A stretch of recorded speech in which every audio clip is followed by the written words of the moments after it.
واقعہ ہرا یزید بن معاویہ کے دور میں ثانیہ کربلا کے بعد دوسرا بڑا شرمناک ثانیہ تھا۔ مدینہ پر شامی افواج نے چڑھائی کی تھی جس میں انہوں نے ظلم و بربریت کی داستانیں رقم کی اور مدینہ میں قتل عام کیا گیا۔ یہ افسوسناک واقعہ 63 سال میں پیش آیا۔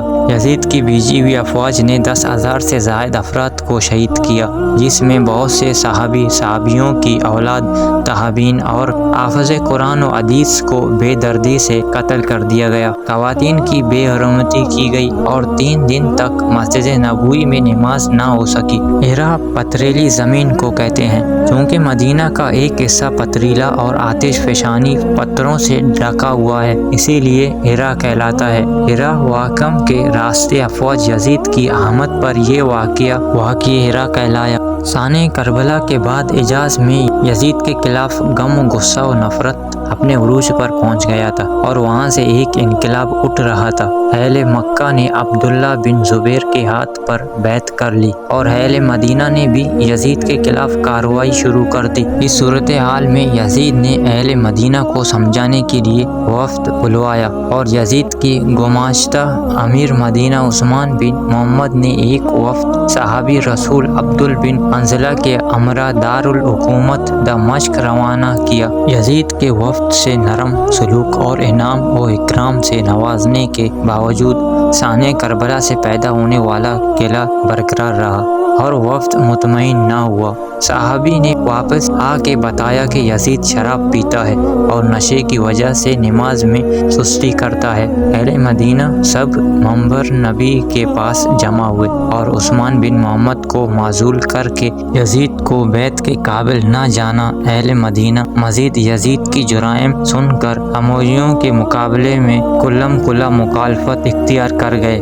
اور سب اجماع کر کے یزید کو خلافت سے خلا کر دیا۔ اس نفرت کے نتیجے میں اموی خاندان کے افراد کو مدینہ سے نکال دیا گیا۔ ان واقعات کا علم جب یزید کو ہوا تو وہ غصے میں آ گیا اور اس نے مسلم بن عقبہ کو مدینہ منورہ پر فوج کشی کا حکم دیا۔ مسلم بن عقبہ یزید کے حکم پر 12,000 آدمیوں کو لے کر مدینہ کی جانب روانہ ہوا۔ لشکر کی روانگی کے وقت یزید نے بذات خود چند احکامات میں پابندی کا حکم دیا۔ وہ احکامات یہ تھے: اہل مدینہ کو 3 دن کی مہلت دینا تاکہ وہ اس عرصے میں کوئی فیصلہ کر لیں۔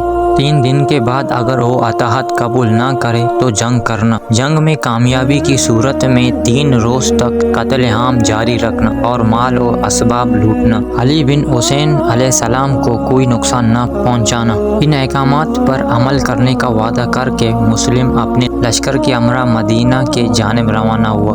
مدینہ کے قریب پہنچ کر مسلم نے اہل مدینہ کو مصالحت کی دعوت دی اور ساتھ ہی 3 دن کی معیار مقرر کی، لیکن اس عرصے میں اہل مدینہ خاموش رہے۔ 3 دن کے بعد مسلم بن عقبہ نے اہل مدینہ کو جنگ یا صلح میں سے ایک راستہ اختیار کرنے کی دعوت دی۔ اہل مدینہ یزید کی اطاعت قبول کرنے پر تیار نہ تھے، انہوں نے جنگ کو ترجیح دی۔ جنگ میں مدنی لشکر کی قیادت صحابی رسول عبداللہ بن حنظلہ نے کی، لیکن اہل مدینہ کو شکست ہوئی اور عبد الرحمن بن عوف اور عبداللہ بن نوفل سمیت کئی اکابرین شہید ہوئے۔ مسلم نے فتح حاصل کرنے کے بعد یزید کے حکم کے مطابق قتل و غارت گیری کی اور یہ سلسلہ 3 دن تک جاری رہا۔ اس واقعے میں سینکڑوں شرفائے قریش و انصار اور ہزاروں دیگر قبائل کے آدمی کام آئے۔